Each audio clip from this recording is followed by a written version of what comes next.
Kaixo, eta ongi etorri Prentsaurreko honetara. Buenas, bienvenidas. Hi, welcome to the press conference. Today with us we've got part of the team and the cast of the film Blackbird in the competition, and also the inaugural in the official section film. We have with us Sam Neill, the actor, Roger Michel, the director, and David Bernardi, who is the producer. Let's start with the questions, please. Hi. Un momento. Oh, hi. With that cast, congratulations to the film. With the cast, you must have felt very comfortable. The inauguration this year, we were very fortunate with the film we saw, the two films we've seen this morning. But I wanted to make a few remarks. It reminded me of a plot of the same subject matter that was presented here in San Sebastian 5 years ago. A Danish film, which is called A Silent Heart, or Corazón Silencioso in Spanish. I want to know whether there's any parallelism with your film and that film. The good thing about these two films that I've seen so far is it makes you think. This morning, the commitment for civil rights of a young committed woman, and this film today that I've seen, which is your film, it's quite curious. The film says, we weren't able to go to Europe today, but not any old place in Europe, but you could have done what happens in the film, and as well as in some states in the United States, you can do this and others you can't. But what concerns me but to see these things, when shall we see a society, instead of making a life will, donating your organs, do the contrary? I don't want a life will, I don't want to donate my organs, and perhaps, and if you don't baptize yourself, you're not Catholic. Isn't it surprising, nevertheless, all of those people that have a faith in a subsequent life? In the film, the truth is, we lack this transcendence. The people that make the decision of not suffering for free are people that don't believe in an afterlife or another reality, if you get what I'm saying. So those type of people, and I'm sure they probably won't watch the film, but they prevent us to make those decisions, if you get what I'm saying. Is it similar to Silent Hearts? And what do you think about what I've just reflected on? Do what you can with all that.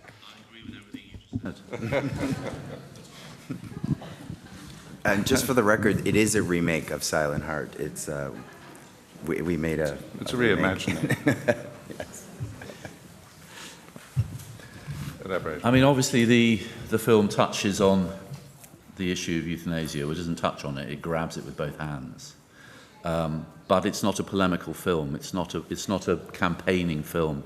It's not encouraging audiences to rush out and man barricades with banners saying, "Let's legalize euthanasia in all countries." As you pointed out in your question, there are several states in America and there are countries in Europe where euthanasia is legal, or there are more relaxed laws surrounding euthanasia. And it'd be ridiculous to claim that in this film, the euthanasia that we describe seems to be a successful and a blessed one. It's literally a good death. Euthanasia means good death in Greek. But the issue of euthanasia is much more complicated than this film would have the temerity to argue. And even in this film, none of the characters appear to believe in God. And even in this film, a lot of the issues surrounding whether she should or she shouldn't make these choices take place purposefully before the film starts. From my own point of view, I'm sensitive to the fact that any legislation around euthanasia has to be handled with great delicacy. There are lots of potential victims to bad euthanasia. You know, the rich, ill relatives of greedy children, old people who are no longer in full charge of their faculties, etc., etc. So I think it's quite hard to legislate around it. I think that things are going to get more extreme as old people last for longer, as they are doing in countries like ours, and old people have strong views about the third age, and they want to be in control of their destinies, both in life and in death. I was very happy to see you listening to yourself on the little wireless, Roger. Oh, yeah. I don't need to listen to myself. That's true. But I need to listen to everyone else. I agree with Roger. I don't think this is this pleads the case for euthanasia. It doesn't take a point of view. It's just something that happens.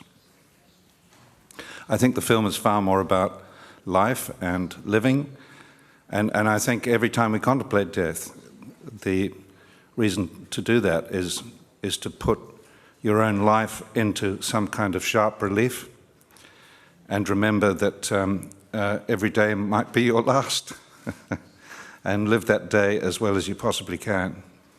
So the film is about families, and about mothers and daughters in particular, and about the complexity of what happens in a weekend when you're faced with something pretty extreme.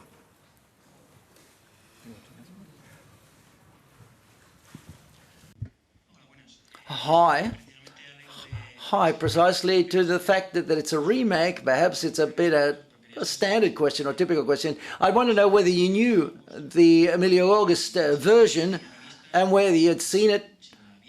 Did you all see it when you started to work upon this project, or did you see it subsequently? And also another question about the long sequence of the dinner when everyone's together at that dinner scene. I want to know, it's curious, how did you shoot that?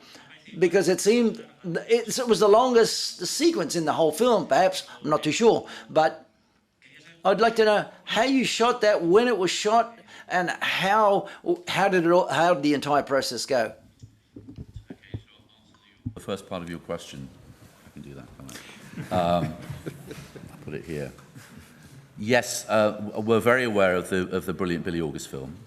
I haven't seen it for obvious reasons. I look forward to seeing it once the brouhaha has died down surrounding the release of our version of the film. But I hear it's absolutely great. I mean, I think our film is probably quite different, both in terms of the way in which the script evolved, and tonally it feels like it might be a bit different. But I haven't seen the original. I didn't want to be overwhelmed by how great that film was when embarking on making another version of it in English. As to the second part of your question, we shot that very long dinner sequence over a series of 3 or 4, I think, nights. We were working in a house with a lot of glass, as you can see, a lot of glass. So we were unable to shoot day for night, certainly downstairs. So all those scenes we shot night for night, and we rehearsed them quite intensively before we started turning over. We had 2 cameras for those scenes, and not really for many of the other scenes. And you know, it's a tribute to the ensemble, that their level of concentration and engagement in those very, very long scenes remained really undimmed between 6 o'clock in the evening and 1 o'clock in the morning. And they are some of the favourite scenes of any film that I've ever made. I think there's some of my favourite moments that occur in those scenes around that table. I think if I can speak for the rest of the cast, I'm slightly embarrassed to be the only one here. And I have to tell you that all of the cast are very jealous of me. They all wanted to come to San Sebastian, but for one reason or another it was impossible. But I can say with certainty that none of the cast have seen the original film, not out of disrespect for that film at all, but we all felt that we wanted to make something that we wanted to work with Roger, first of all, and make Roger's film. And the second thing was that, you know, personally, I didn't really want to see another actor doing that part before I did it, because I didn't want to. Every actor makes decisions about how they're going to do things in playing a part, and I didn't want to be influenced by another actor's decisions or replicate whatever that actor was doing. And I still haven't gotten plucked up the courage to actually see the original film, just in case that actor is better than me. Hello, hi there. Congratulations on the film, first of all. Also, you must know everybody was crying so much during the film, so congratulations on that too, I guess. And my question is about the title. Why do you choose to name it like that? mystery to all of us. The title landed on the film a long time before we started shooting it, and there was a reason for it originally, a more clear reason, which I won't go into. But the title remained, even though the reason for the title dropped away. And then it became clearer to me as we struggled to find another title that we liked. We struggled. We even had a competition, didn't we? We had a crew competition, a crate of champagne for whoever could come up with the best title, and hundreds of titles were submitted. And I think for me, the blackbird has now become, there is a blackbird in the film. You see a blackbird, and you often hear a blackbird in the film. So in a way, the blackbird has become the spirit of Susan's character, and the weekend, and the house itself, the house which is a ninth character, if you like, in the film. Has a nice enigmatic quality to be a tabula rasa kind of title. Tabula rasa, very good, yeah.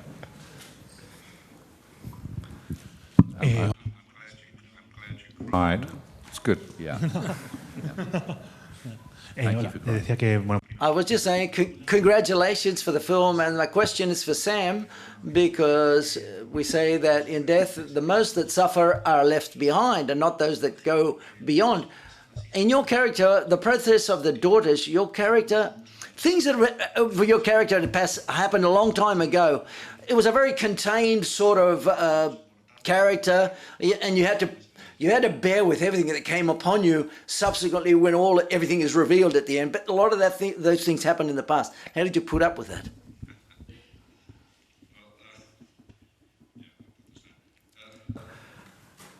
Yes, I think the character, playing the character, was an exercise in containment. This is a man who's suppressing a lot of guilt, a lot of grief above all, but also has to keep his shit together, because if he flies apart, there is chaos and the whole family, goes to pieces.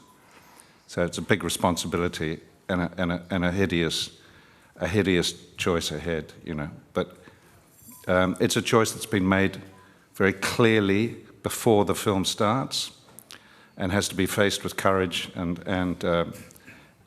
with as much calm as one can possibly face. And, he's got a volatile family. He's got two daughters that are fairly crazy in their own way.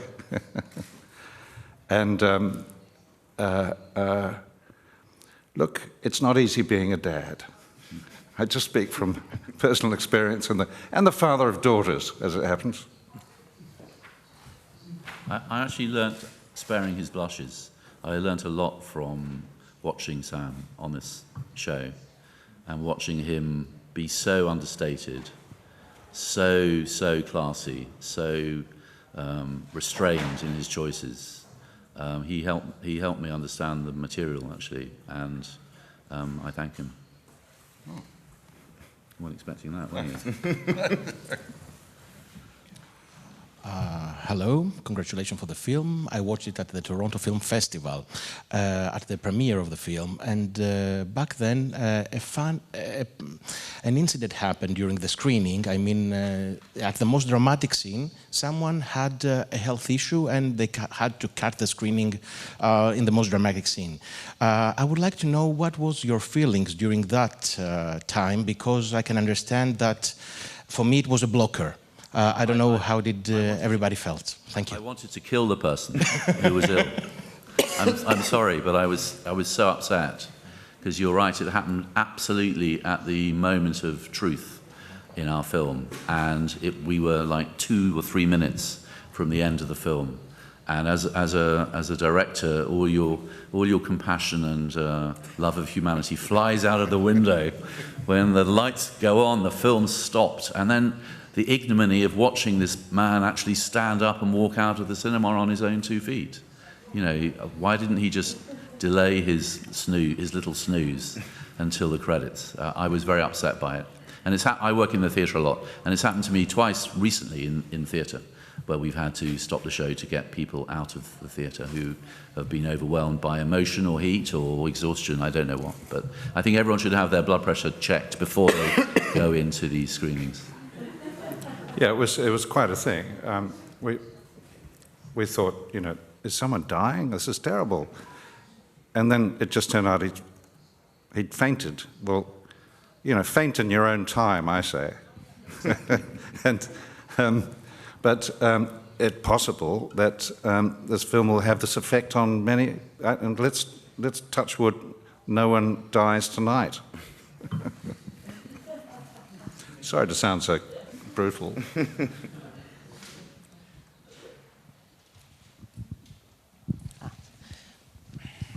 Hola, buenas.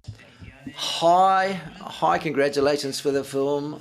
Well, some of my colleagues have already asked that they told me that they've cried quite a lot, so congratulations, you did your job.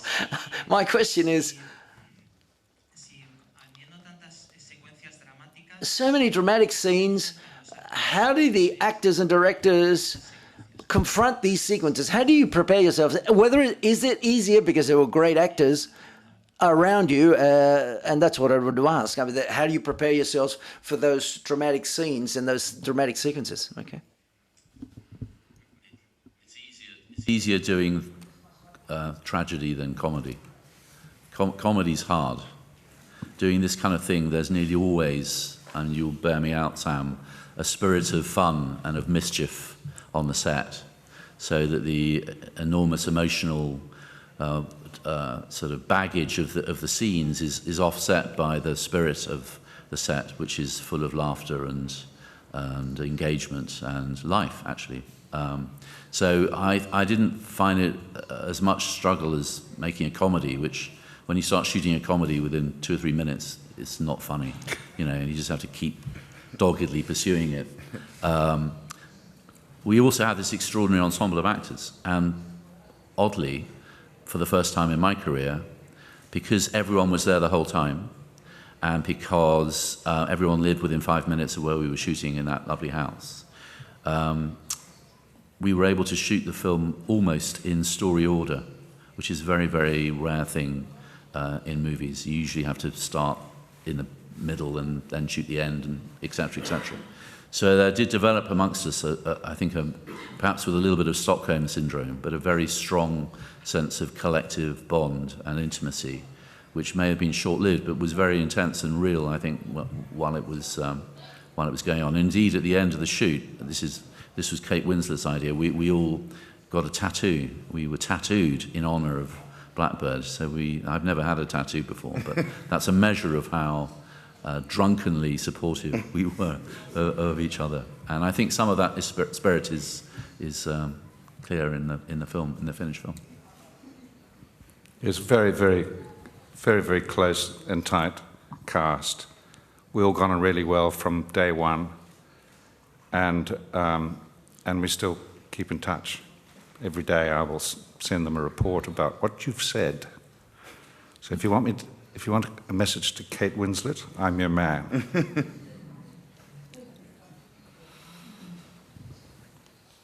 Bueno, lo primero, enhorabuena por la... Congratulations for the film. Once again, I wanted to ask you, Roger Mitchell, they say those moments of comedy in the films, it's like a breath of fresh air. How do you construct them in the shooting of the film? Because I'm sure it wasn't that easy. And also to Sam Neill, I'd like to ask you, while I was watching the film, I was thinking about what would I have done if sort of, how would I have behaved as a daughter? What would I have done if that had happened to me? Has that happened to you at all? And how does that affect you when you portray your character? Thank you very much. I hope you got all those questions, guys. Do you want to go? No, you go first. Look,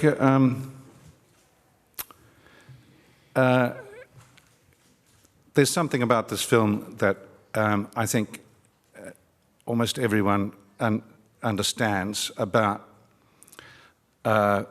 families. Families can be awkward and funny, embarrassing, and terrible and beautiful, and every family has some level of dysfunctionality, you know, and this family is no different.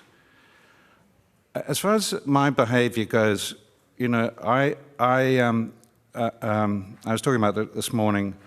My mother, who was the most beautiful, lively, funny, a bright woman, died with dementia, and it was humiliating and really, really heartbreakingly sad. And I know my mother would have echoed my father's words. When my father was dying, he said, "Why doesn't someone just put me out of my misery, like my dogs? And just come here and get the doctor and put me down. Had enough of dying." And my mother would have wanted the same, rather than those 2 years of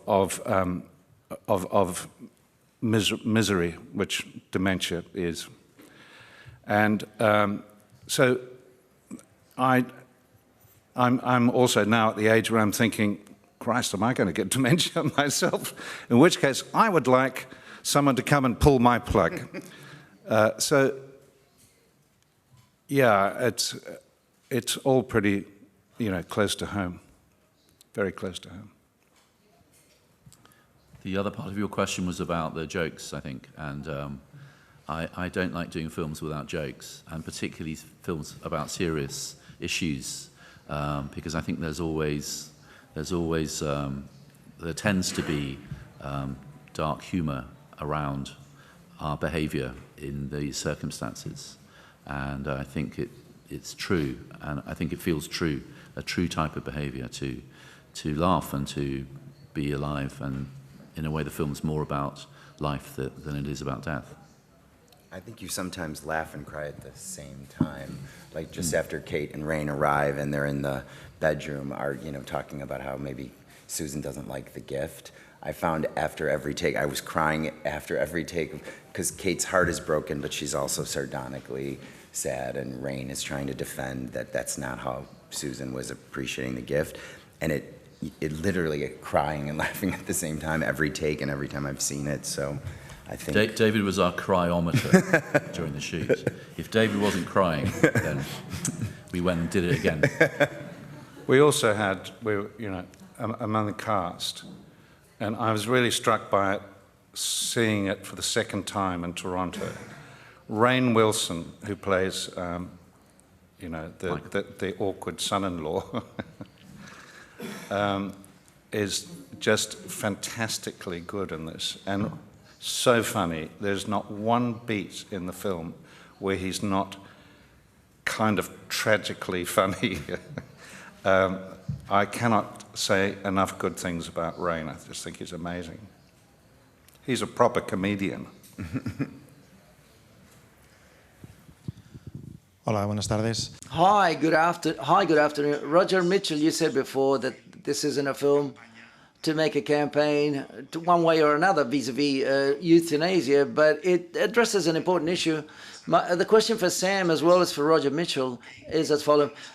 How important are films to address issues such as this, so that people after seeing the film, for people after they've seen this film, can you talk about the importance of film to address that issue for people after they've seen the film? I think any film that makes you go out of the cinema with a discussion that you need to have is useful. Not all films are like that. I think this film is like that. I think people will come out debating with each other and reflecting on their own lives and reflecting on the ends, perhaps, the ends of their lives, however distant those ends might appear to be right now. And I also want to remind myself really of how important cinema is as an expression of social issue, simply in the way in which it's watched. The idea that we're watching these films in big groups, hopefully large groups of audiences, watching these films together in the same room. There's something extremely powerful about that when the film is full of ideas, as this one is. It's been powerful since the Greeks did theatre. You know, this idea of collectively watching and assessing and judging a piece of fiction which has humanity and ideas within it. And I hope that this kind of film won't be ghettoized onto streaming channels because the cinemas are only really a fit place for Marvel heroes in the future. Yes, I think on that note, the takeaway will be not so much that issue that we've just been talking about, but it'll be, for instance, every mother and daughter that sees this film will want to call, say, hello, Mum, we really need to talk. Yeah. We need to resolve some things. We need to sit down and just while we have the chance, let's just be open and talk. I think that's the takeaway, actually. I agree. When I first read the script, the issues, if you will, that presented themselves to me was how honest you have to be to the people you love the most, especially your family, your children, and how we want to see people versus how they really are. And that's sort of what I thought the issues were about, is how well do you know your children and how honest must you be with the people you love the most, more than euthanasia, really. Hola, buenas. Hi. Well, oh, you just stolen my question. I didn't stop crying throughout the film, but nevertheless, I didn't leave the film sad. I left it thinking about the film was talking about love and the things that we don't tell each other and that are still pending or unfinished. There are two sisters that don't even know each other. They don't stop reproaching each other this fact and all of this dirty clothes that are there. They are people that don't know each other, but in a limited situation, they open themselves completely up, and that's when it seems they become sisters, and all of a sudden, and the house is like a time bomb. Every time the house appears, it's like a scenario with scenes with feelings that are about to explode, emotions that are about to explode, and it's a limit situation where at the end of the day opens us up and tells us things that are still pending.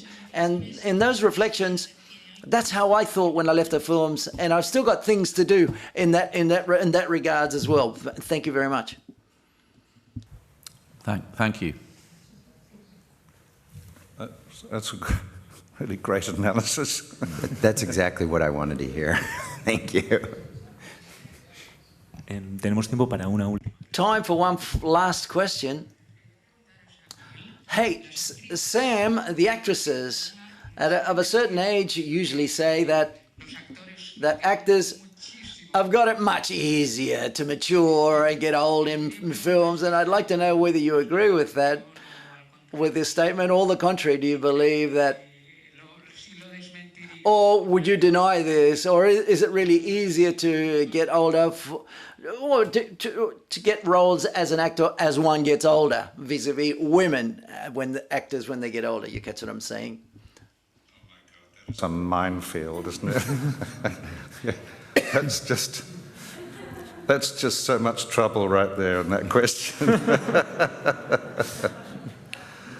Look, I think those issues are being increasingly addressed, and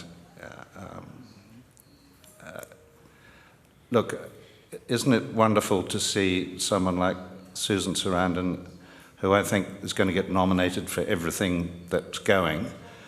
I think she's almost as old as I am, and flying in a leading performance like this. And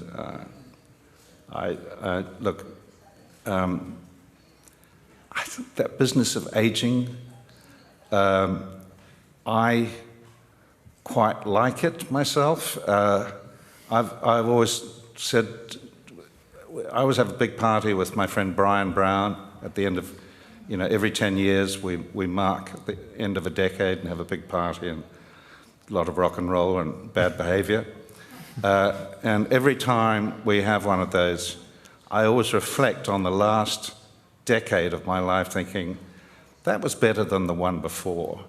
And I have to say I'm really enjoying this decade, and I'm touching wood here that I've got 3 more to go. But this bullshit about how aging is crap, don't subscribe to it. It's nonsense. There's so much, and it's such a modern thing too, isn't it? It used to be that our elders were respected, were revered. I'd like a little more of that, especially from my children. I'm an elder now, and it's bloody good. Thank you very much. Muchas gracias. No tenemos tiempo para. Thank you very much.